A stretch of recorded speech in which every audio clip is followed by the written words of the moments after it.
The decision that we got from the Supreme Court today was no surprise. We can count to 5. We had no reason to believe that Judge Gorsuch was going to be a friend of working people. And so we've been preparing for this decision.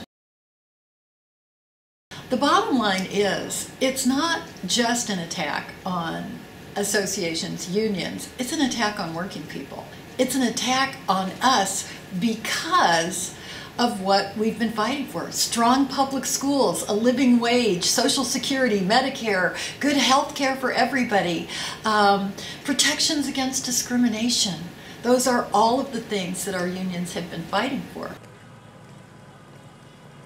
Reading Donald Trump's tweet is always a little confusing for folks because the incorrect assumption that somehow those fee payers who paid for a service like collective bargaining no longer have to pay for their collective bargaining.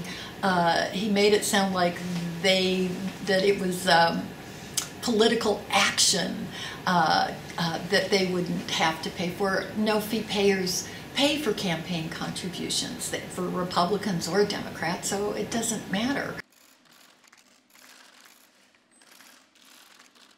The state legislatures that allow a union to charge fair share fees to people who don't want to be members of the union has been settled law since 1977 for a long, long time because you can't charge for things like political campaign contributions, where a union has to provide services like collective bargaining and protections to defend the contract.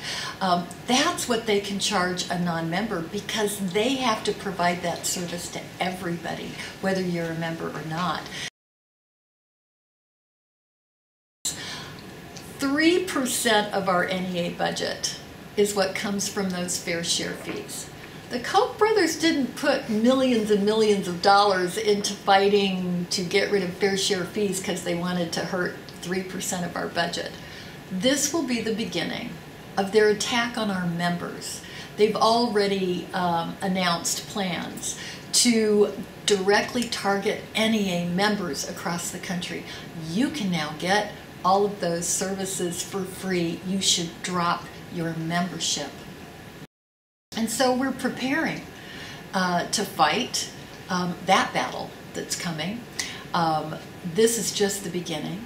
There have been attacks on our unions because we support working families and children. That attack is just going to ramp up now, and we're prepared for it.